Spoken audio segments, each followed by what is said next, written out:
यही ना कहने का मतलब उसके भाव सहित पढ़ा जाए। मंत्र को भाव सहित पढ़ना पड़ेगा। उसके मंत्र के बहुत बड़ा विज्ञान है। मंत्र तो अपने में ही एक योग है, मंत्र योग कहा जाता है। हाँ, जैसे राम शब्द है। हाँ, मंत्र का अपना पूरा योग है। जैसे ध्यान योग है ना जी, उसी तरह से मंत्र योग है पूरा। कैसे मंत्र की उत्पत्ति होती है जी, कैसे ध्वनियाँ उत्पन्न होती हैं, कैसे विस्तारित होती हैं, कैसे ध्वनियों से सब कुछ बनता है, कहाँ वो होता है, तो उसकी प्रक्रिया किस प्रकार से है, और वो जो ध्वनियाँ हैं वो कैसे अव्यक्त ध्वनियों से आती हैं। अव्यक्त ध्वनियाँ फिर व्यक्त ध्वनियाँ होती हैं। ये पूरा अस्तित्व जो है ना ये मंत्र से ही बना है। हाँ, ये ध्वनि से ही ये सब कुछ बना हुआ है। ध्वनि ऊर्जा से ही अन्य ऊर्जाएं बनी हुई हैं।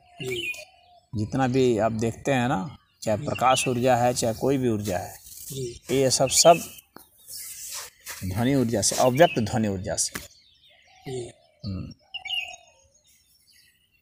उसको भर्तृहरि जी ने स्फोट कहा है। स्फोट। हाँ, स्फोट के बाद होगा विस्फोट। पहले स्फोट होगा, हाँ, फिर होगा विस्फोट। महाराजा भर्तृहरि। हाँ, भर्तृहरि बहुत उच्च स्तर के संत रहे और उन्होंने इस पर बहुत काम किया। उनकी कौन किताब है? भर्तृहरि शतक है। अच्छा। तो भर्तृहरि का वैराग्य के ऊपर और ध्वनियों के ऊपर बहुत अच्छा काम है, मंत्र के ऊपर। तो जैसे राम शब्द है तो वो उस पर पूरा बताया है। हाँ सर, राम को भी मंत्र लोग मानते हैं, राम शब्द तो राम कोई नहीं, कोई ऐसी ध्वनि नहीं है जो कि मंत्र नहीं है। अच्छा, कोई शब्द हो, शब्द कोई भी हो, कोई ऐसा शब्द ही नहीं है जो कि मंत्र नहीं है। अच्छा, चाहे राम हो, कृष्ण हो, कोई भी शब्द हो, कोई भी शब्द हो, चना हो, गेहूं हो, कोई भी हो, सब शब्द मंत्र है। सारे शब्द मंत्र है। कोई ऐसा शब्द नहीं है जो कि मंत्र नहीं है। तो ओम को सबसे सर्वश्रेष्ठ माना गया है। हाँ, उसका कारण यही है कि वो बीज है, वो बुनियाद है, वहाँ से बाकी सब हाँ, सारी चीज़ें निकली। हाँ, निकली हैं, इसलिए। हाँ, इसलिए। लेकिन हैं सारे मंत्र ही, जितने भी शब्द हैं। जैसे मान लीजिए एक उदाहरण के लिए, जिसके ऊपर लोगों की उतनी निष्ठा नहीं है। राम के ऊपर निष्ठा है, लेकिन चने के ऊपर तो कोई निष्ठा नहीं है जी। हाँ, लेकिन अगर हम चना शब्द बोलें तो अब चना जो ये च ना आ है ना, तो अब हमको इस ध्वनि पर जब विचार करना पड़ेगा, इसका स्रोत पता लगाना पड़ेगा, धीरे धीरे हम वहीं पर पहुंच जाएंगे, ध्यानस्थ हो ही जाएंगे और हमको मूल ध्वनि में हमारा प्रवेश हो जाएगा। ओम में प्रवेश हो जाएगा। मूल ध्वनि कोई भी चाहे वो हो, ध्यान क्यों करना, कोई भी शब्द हो, उस शब्द का स्रोत जब हम जानेंगे तो वहीं पर पहुंच जाएंगे। इसीलिए हर शब्द जो है मंत्र है। कोई ऐसा शब्द हो ही नहीं सकता जो मंत्र नहीं है। कोई ऐसी ध्वनि नहीं है जो कि मंत्र ध्वनि नहीं है। उसको मंत्र क्यों कहा गया है? क्योंकि वह मन की रक्षा करता है। यानी जब हमने उसको इतना शोध कर दिया कि हमारे मन को उसने बचा लिया, हमारे मन के पतन को उसने बचा लिया, मन की रक्षा हो गई, इसीलिए वो मंत्र नाम उसका ध्यान करते करते करते हाँ, करते अन्यथा वह शब्द है, वो हमारे मन को कोई भी जो है ध्वनि, वह शब्द तब है जब उसका एक तो बोध हो जाता है, अक्षरों का बोध हो जाता है, उसका एक कोई मीनिंग निकल जाता है, तो उसको कह देते हैं शब्द है। लेकिन वही शब्द मंत्र है तब जब वह हमारे मन को बचाने में समर्थ होता है, जब हमारा मन त्राण पाता है उससे, तो वह मंत्र बनता है। तो वह शब्द जो हमारे मन को त्राण दे, जो हमारे मन को सुकून दे, जो ध्वनियों के विज्ञान का रहस्य खोल दे हमारे लिए, वह हमारे लिए मंत्र है। हाँ, वो चाहे राम हो, चाहे कृष्ण हो, चाहे भूत हो, चाहे प्रेत हो, चाहे चना हो, चाहे गेहूँ हो, चाहे ओम हो, चाहे कोई हो, जो उसका रहस्य खोल देता है, जो हमें मंत्र से योग करा देता है और जो उसके कैसे पदार्थ बनते हैं उसके विषय में बता देता है और कैसे चेतना में हमें ले जाता है, अगर वो समर्थ है इसमें तो फिर वह मंत्र हो गया। और समर्थ तभी होगा हम कितना उस पर शोध करते हैं, कितनी साधना हमारी है, उसके आधार पर फिर वह मंत्र होगा। तो कुछ लोग मतलब ऐसा है कि किसी विशेष चीज़ को ही मंत्र मानते हैं जी। हाँ, लेकिन ऐसा नहीं है। मंत्र सदैव एक मंत्र दृष्टा होते हैं। मंत्र को आपको देखना है तो देखना तब कब देखेंगे, जब आप किसी भी चीज़ को लेंगे और उस पर अनुसंधान करेंगे जी। और अपने मन से अनुसंधान करेंगे जी। और मन की रक्षा के लिए करेंगे। मन से अनुसंधान करेंगे, मन की रक्षा के लिए करेंगे। वह उसके सारे रहस्यों को खोलता है, ध्वनियों के रहस्यों को, तब वह मंत्र हो जाता है। इसलिए जितने भी जैसे गाने भी गाए जाते हैं, भजन गाए जाते हैं, जो अच्छे अच्छे गायक हैं वो सब मंत्र हैं। उसमें इतना फोकस करना पड़ता है व्यक्ति को, कहाँ पर उतार है, चढ़ाव है।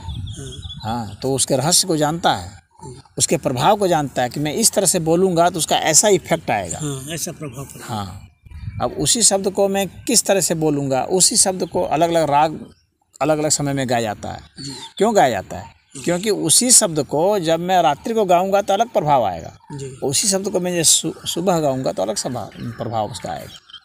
क्योंकि उसमें हमारी आवाज़ अलग हो जाएगी, वातावरण अलग हो चुका होगा, मूड अलग हो चुका होगा, हमारी तरंगें बदल चुकी होंगी, अंदर की हमारी अपनी जो ओज तेज की हमारी जो तरंगें हैं वे बदल चुकी होंगी। जो सुबह होगी वही शाम नहीं होगी। तो इसीलिए राग रागनियाँ बनी हैं कि जब हमें श्रृंगार रस के जब गाने हैं तो उसका समय अलग होगा, उसका सुबह थोड़ी होगा। सुबह श्रृंगार रस का कोई गाना नहीं होता है जी। सुबह तो भैरवी गाई जाती है, आध्यात्मिक राग गाए जाते हैं, क्योंकि उस वक्त व्यक्ति में सात्विक गुणों का बहुत प्रभाव रहता है।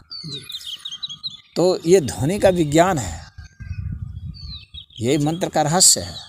इसीलिए कोई मंत्र है जो सुबह आप पढ़ेंगे, वही मंत्र यदि आप शाम को पढ़ेंगे, दोपहर को पढ़ेंगे, उसका इफेक्ट अलग आएगा। आप जाप करेंगे दोपहर में तो अलग आएगा। सुबह में जो लोग मंत्र जाप करते हैं और कामना करते हैं संसार की, उनका वह मंत्र कभी सिद्ध नहीं होता, उनको पता ही नहीं इस बात का। जैसे कि उसको मुकदमा जीतना है या उसको नौकरी चाहिए, यदि वह सुबह जो है जाप करेगा तो उसको कभी नौकरी नहीं लगेगी उस मंत्र के कारण।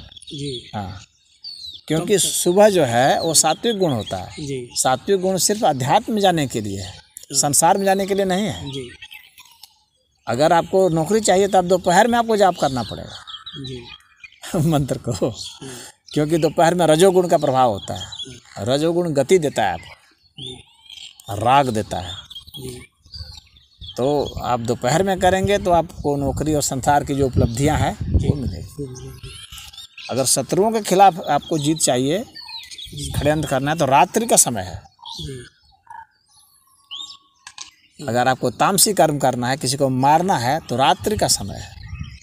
वही मंत्र अगर रात्रि को जपा जाएगा और उस भाव से जपा जाएगा, उस त्वरा से जपा जाएगा, उस हीट से जपा जाएगा, तो वो आपने मारक क्षमता की सिद्धि देगा। तो शब्द वही रहेंगे, आपका भाव बदल जाएगा, आपका मंत्र का जाप का तरीका बदल जाएगा और समय बदल जाएगा, तो उसका इफेक्ट बदल जाएगा। ये सब रहस्य हैं मंत्र के। हाँ। तो इस ध्वनियों के सारे जो प्रभाव है ना, इस संगीत में इसके सारे, यहाँ जो क्लासिकल म्यूजिक है, भारत का जो शास्त्रीय संगीत है, ये इसी पर बहुत ज़बरदस्त शोध है। ये पूरा आध्यात्म की यात्रा है। साम वेद उसी पर है, गंधर्व वेद उसी पर है। तो यहाँ जो वेद है ना, उस पर संगीत पर पूरा वेद है, क्योंकि वे जानते हैं कि ये ध्वनियों का ही सारा विज्ञान है, सारा खेल है। ध्वनि से किसी को ठीक किया जा सकता है, किसी को रोगी बनाया जा सकता है ध्वनियों से। लगातार एक व्यक्ति को आप गाली देते रहेंगे तो क्या होगा? हताश हो जाए। गाली क्या है? वो भी तो ध्वनि है, शब्द है। तो उसका एक अलग इफेक्ट होगा। हर समय प्रेम शब्द बोलेंगे, प्रेम पूर्वक बोलेंगे तो उसका एक अलग प्रभाव आएगा। तो सब भाषा का ही तो खेल है, ध्वनि का खेल है, मंत्र का खेल है। ये पूरी दुनिया कौन क्या बांट रहा है? सिर्फ शब्द ही तो लोग बांट रहे हैं। एक टीचर क्या बोलता है, शब्द ही तो बोलता है। एक जज क्या बोलता है, शब्द बोलता है। एक नेता क्या बोलता है, शब्द बोलता है। एक साधु संत क्या बोलता है, शब्द बोलता है। डॉक्टर क्या करता है, शब्द दे रहा है। सब लोग शब्द ही बांट रहे हैं, शब्द ही है, ही बांटेंगे क्या? बाकी सब शब्दों के रूपांतरण हैं। जो आपको वस्तु में दिख रही हैं, ये आप समझ नहीं पा रहे हैं कि शब्द का इससे संबंध, इसीलिए समझ में नहीं आता है। जैसे ये चना है, ये चना यहाँ आया तो हमें लगता है कि ये चना अलग है और शब्द अलग है। नहीं, ये चना जो है शब्द से ही आया है। अब पूछेंगे शब्द से कैसे आया? तो ये समझिए कि इस आश्रम में मैं अपने शब्दों के कारण आया हूँ ना। हमारी बातों से प्रभावित होकर के ही तो आश्रम बना। उससे ही प्रभावित होकर के तो यहाँ स्टाफ हुए। उससे ही प्रभावित होकर के ये सब जो है धन वगैरह सब दिए, और उससे ही ये खरीदा गया है। तो ये उसी से आया है। वो आपके पास भी है तो वो उसी कारण है, आपके शब्दों के कारण है। आपके शब्द अगर वैसे नहीं होते तो वो नहीं होता वहाँ। जा बेटा। तो बात संबंध समझ में आ रहा है ना? आपके शब्दों के कारण ही वह पदार्थ है। यहाँ सिर्फ और सिर्फ शब्द बांटे जा रहे हैं, और वही बांटे ही जा सकते हैं। बाकी जो चीज़ भी दिखता है ना, जो सामान दिखते हैं ना, वो शब्द का बदला हुआ रूप है, जो सामान आदमी नहीं समझ पाता है। इसीलिए जो बड़े बुजुर्ग पुराने लोग, पुरखे लोग हैं, वो बराबर कहते हैं भाषा पर ध्यान देने के। जिसकी भाषा सही नहीं है, जिसके शब्दकोश कम हैं, और जो सही समय पर सही शब्दों का चयन नहीं कर सकता, सही भाव से नहीं बोल सकता, वो संसार में ना आगे जाता है और ना अध्यात्म में आगे जाता है। क्योंकि ये शब्द ही है जो हमें संसार में भी सिद्धि देता है, और ये शब्द ही है जो हमें अध्यात्म में सिद्धि देता है। इसीलिए मंत्र का, संगीत का, ध्वनि का इतना रहस्य है। इसीलिए ये सारे वेद मंत्र छंदों में हैं, और छंद की ही बात होती है। सारे संगीत छंदबद्ध हैं। जो छंदबद्ध ही नहीं होगा वो संगीत नहीं होगा, और उसका इफेक्ट नहीं होगा, उसका जीवन ज़्यादा नहीं होगा। जो शब्द अकाट्य तर्क वाले नहीं होंगे, उनका जीवन बहुत नहीं होगा। वे धूमिल हो जाएंगे, स्मृतियों से बाहर चले जाएंगे, मृत हो जाएंगे। इसलिए भाषाएं भी मृत हो जाती हैं जब उसका इफेक्ट जो है घट जाएगा। हाँ, तो वो मृत हो जाएंगे। तो जो कुछ भी यहाँ